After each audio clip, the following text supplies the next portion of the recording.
Hello, today I'm going to show you how to paint a still life with mandarin oranges very cheaply. The oranges themselves were under £2 and I'm using a breadboard, a milk jug, a container from previous shopping and some china ornaments together with artificial flowers. I'm starting by drawing the carton first because it's central and then I can map everything off against it. I'm going to put a list of colours in the description, but I'm starting with yellow ochre. Now down here there's a shadow where there's a gap, but not much else. And then a slight piece on the side, but I want to separate that from the top.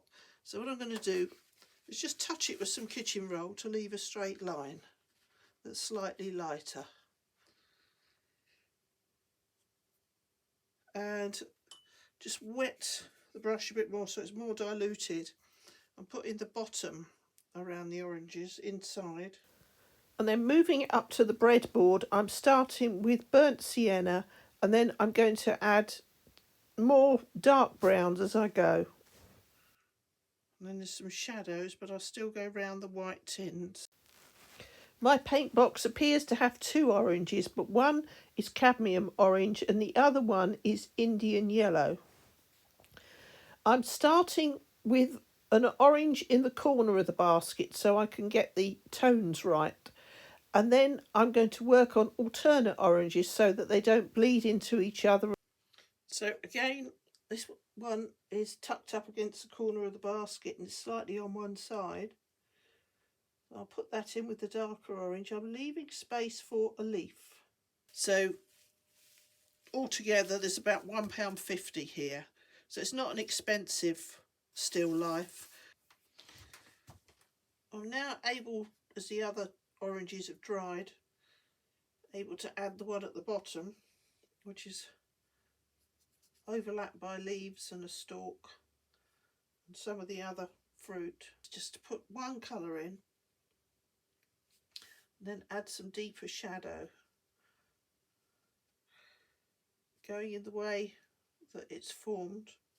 So it's a circular fruit, so we do circular highlights.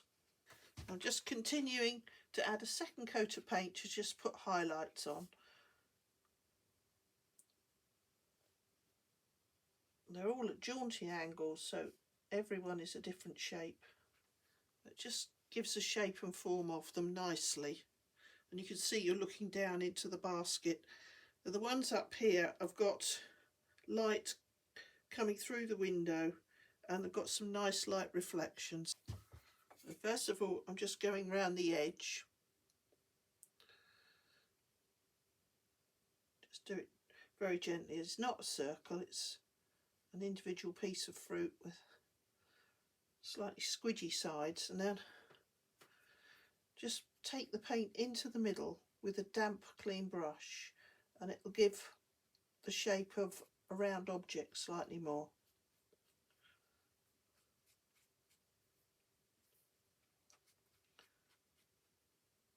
Never rush these things, just remain in control.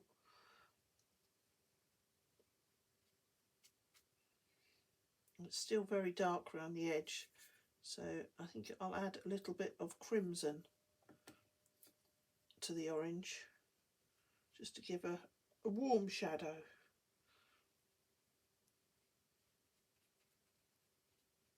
And dropping that in while it's wet as well. Shadows don't always have to be black or grey.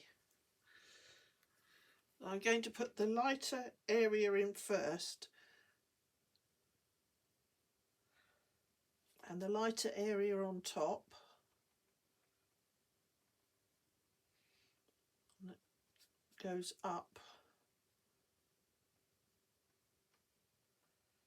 And there's some around the top of the ceramic ring pull. And then I'll use more Alizarin crimson again with the orange, which worked well on the previous fruit. Just makes it a bit of a contrast without making it look a different thing entirely.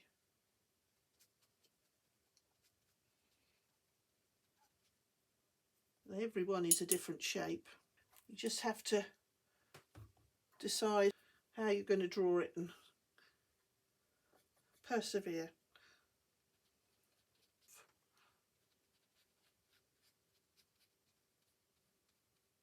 I'm going to give that one a second coat, so I'm going to leave it there.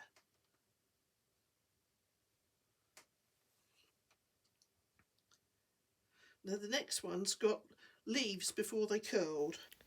Artificial flowers are painted in exactly the same way as you would real ones, from the middle out to the points. And the jug. If I was going to do it full size, I would use a flat brush, as she's done, to put the lines on. But I've drawn it a little bit smaller, so I'm going to use a slightly smaller brush to put the lines on, which doesn't look quite right there, but it looks fine here. So if you're not sure, try something with a dry brush. I don't actually use this except for painting because it's so beautiful. I don't want to put it in the dishwasher. The artificial flowers came from one of the supermarkets, but they're a very good standby for out of season. I'm starting with the leaves at the top here, which are catching the sun coming through the window. So I've got lemon yellow, sap green and French ultramarine. It looks a little bit greeny because I didn't clean the brush. But I'm just going to give the green a highlight. Don't want it to be completely yellow. So I'll just follow the line of the leaf. These leaves do actually go over very quickly, so it's a good idea, if you're not sure, to perhaps put the leaf in first if you're doing it on a very hot day, and then take it out from the middle, clean the brush off, just use a damp brush, no extra water or anything, and just merge the colours,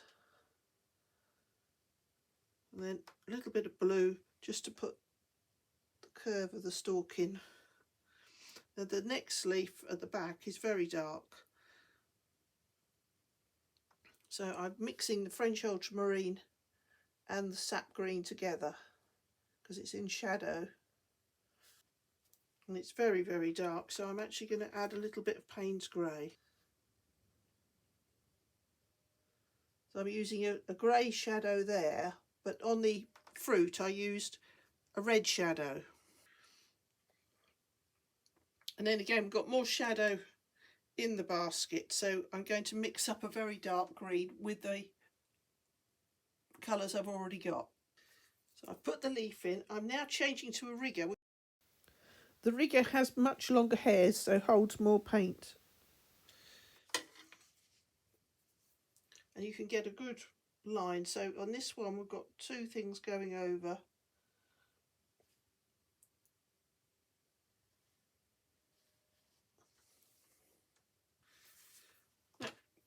This particular orange here has got lighter sections going to the middle and a lighter, more dried leaf twig. So I've got a flat brush and I'm just going to lift the paint. Just put it on and it lifts it off. Just go round like that.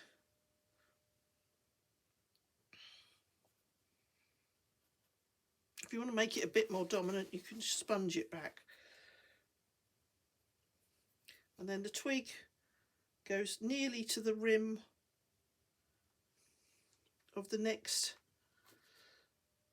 pot. But what I'm going to do, as it's not white and the pot's white, I'm going to do it with Naples yellow and then tint it with some green.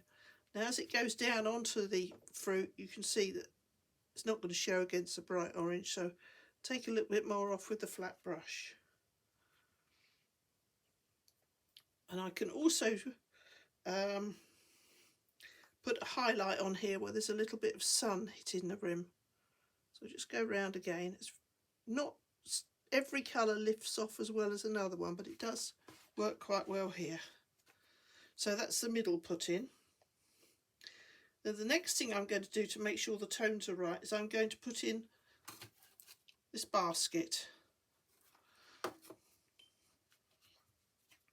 So I made that colour with raw sienna, burnt sienna, anything that's an earthy colour, because there's different colours on it. So we start with a darker colour, then I can tint it. So this is going in with a mixture of yellow ochre and raw sienna. And then there's some orange showing in the reflection. Now the oranges, I've got chrome orange, and this lighter orange, when I looked underneath, is in fact Indian yellow. So there's a reflection coming through. So I'm going to pop that in orange. Just leave it. And on the other side here, there's much more of a shadow coming through the gap. So I'll put that in stronger colour and then water it out. So I'll get a clean brush, just feather it out to an invisible line, taking some of the excess off. And then there's much darker colour, so I'll go in with some burnt sienna, I think, and just see what that looks like. It's graded because the sun's coming through from one way. Yeah, that seems about right. I don't want to dominate from the fruit. So I'll leave that bit to dry and move round. There's a very firm line there which I can use the same colours for. Leaving the gap in the corner of the basket.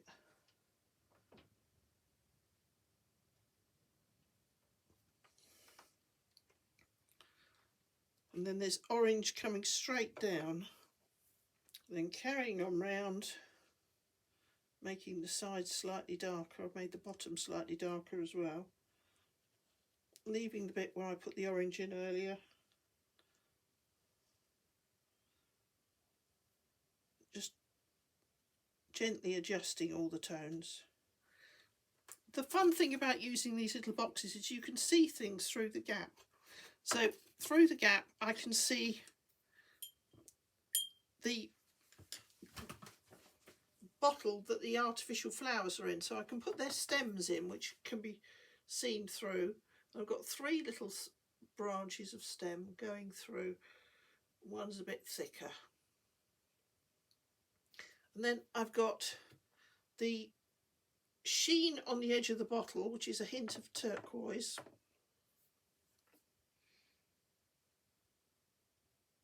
Which I shall just use a clear brush and just brush horizontally to give a lost edge.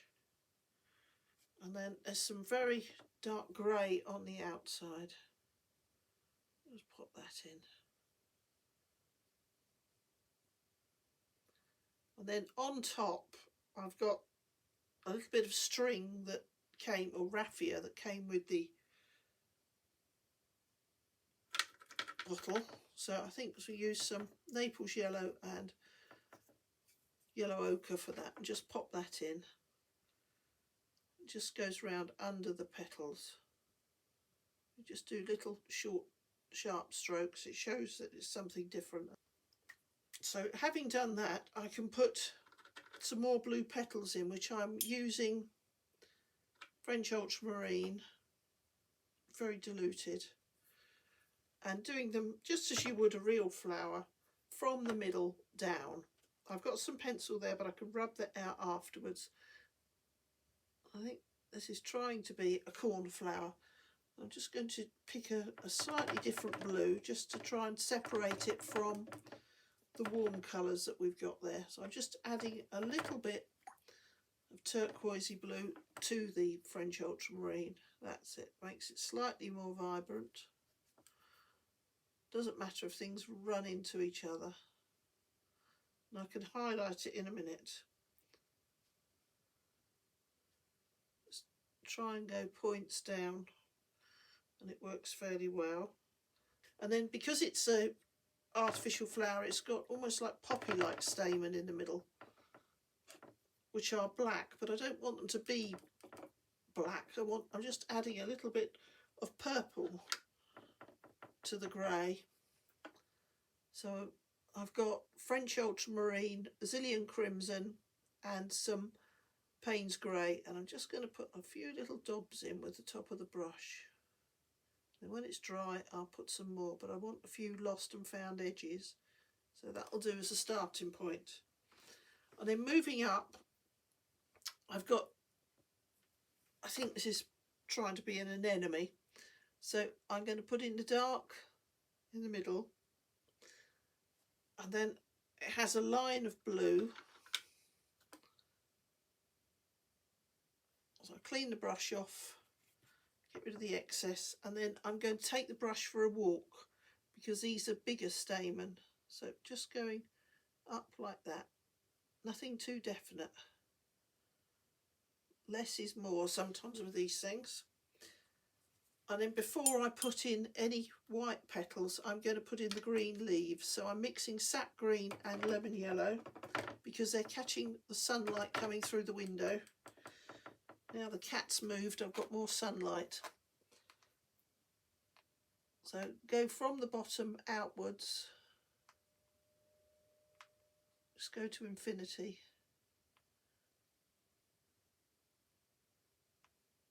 Claim a space. And there's another one.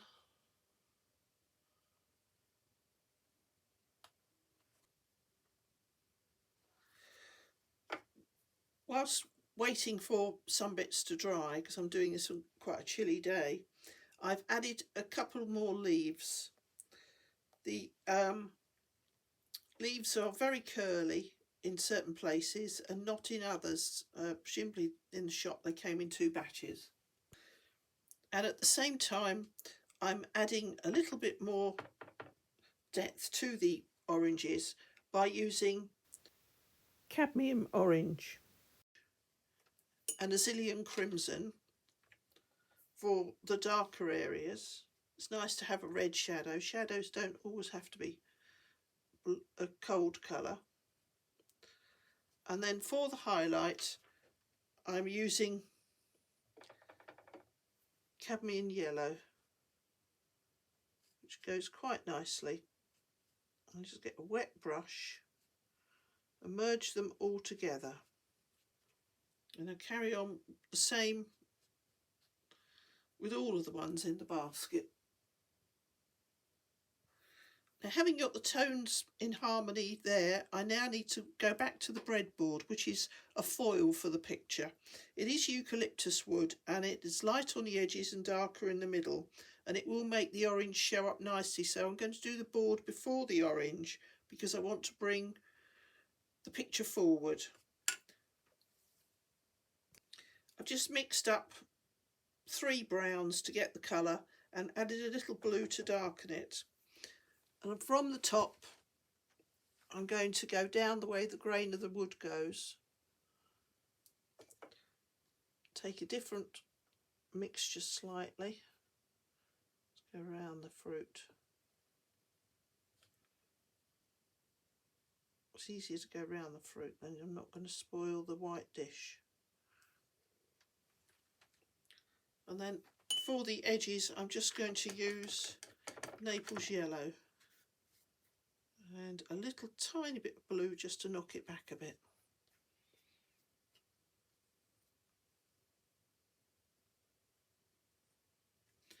And the same on the other side.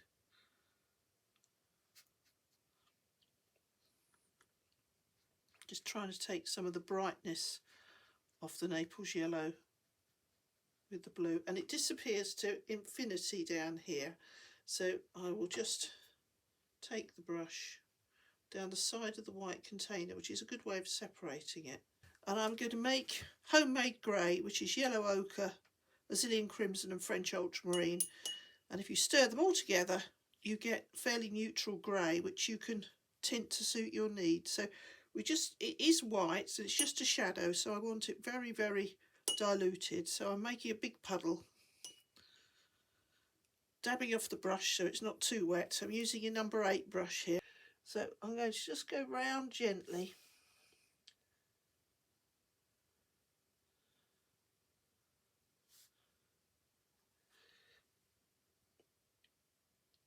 And then it's quite dark underneath, so I'm just going to add a little bit of Payne's grey just in one area and let it bleed along the wet line. It's not so dominant in the middle. And then inside there's a much darker line, so I'll start with the homemade grey first. And that's the difference between the lid and the container. And it's not visible at the front. It goes under the shadow of the fruit. So now I'll get a completely clear wet brush and just lose the edge of the line. And again over here.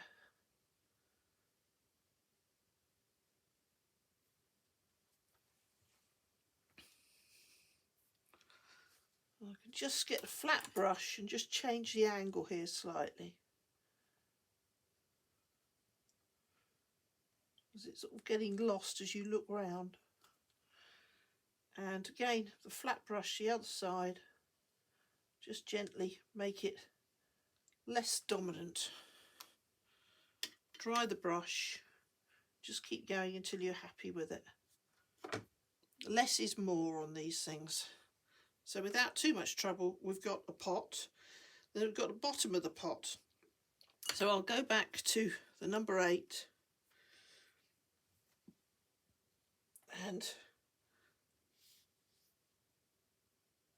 sort it out. If you're worried about doing the bottom of a pot, stick another piece of fruit in front of it.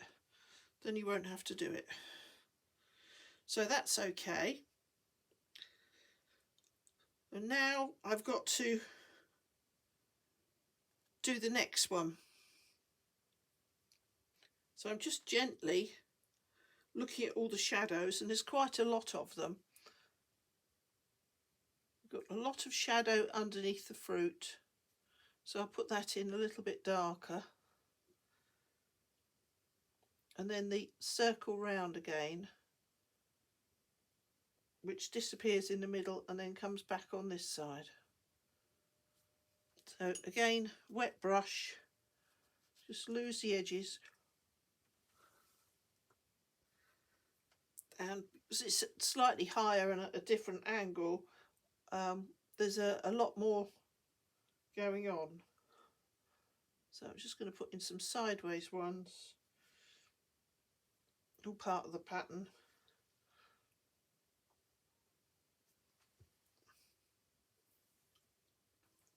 Whilst they're drying, I'll go to the other side of the page and have a go at this lovely Sue Binns jug. I'm going to mix up French ultramarine, lively little thing, and I've got the jug here so I can offer it up. I think it needs a tiny little bit of Brazilian crimson just to make it a bit darker. What happens when you add extras to your box?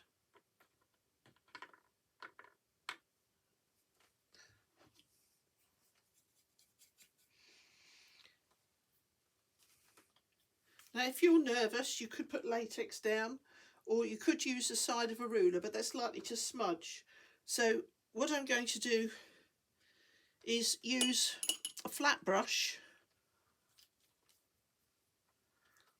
which I'm offering up dry first, and that looks about it right. The more pressure you put on, the wider it gets, so you've got to just work out, do a dry run, make sure you're happy. But it is wobbly because it is hand painted glaze.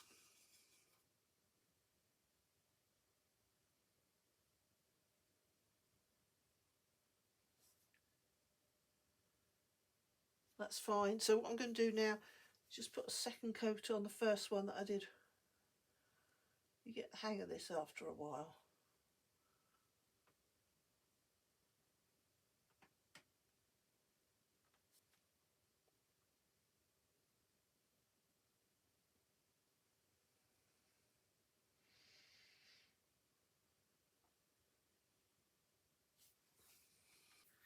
Now the fun bit here is I've got them going through the holes in the basket. Now there's a tiny little bit just here where the handle touches, and little marks around the top.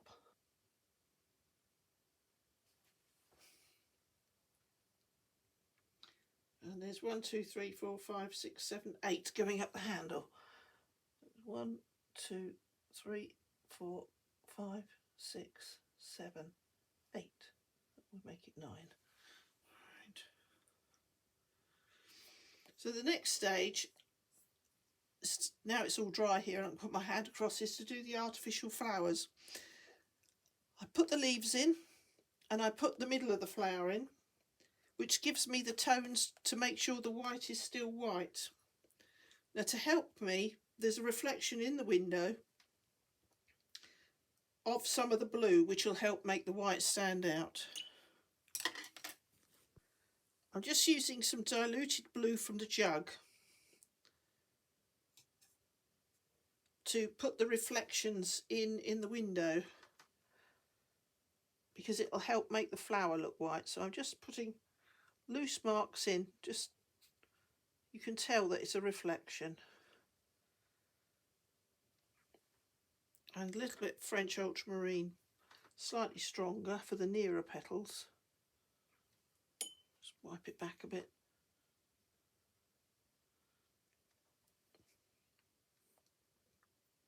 And there's some more just over here.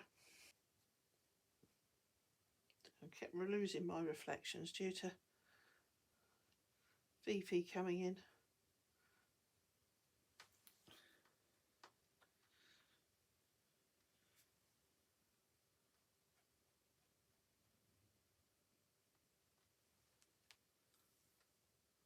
Having put the reflections on the glass, I'm going to get some kitchen roll, just gently touch it.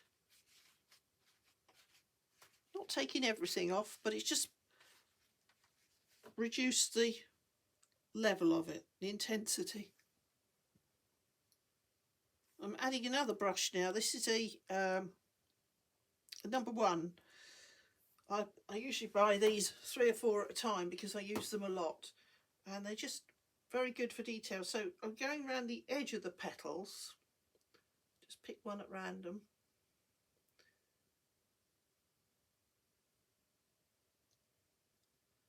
Around the other side of it.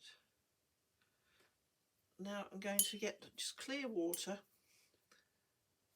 not too wet a brush, pull the paint back, then add a little bit of lemon yellow, just a tiny bit, and that, as a chemical reaction, it'll send the grey back a little bit. And do the same thing,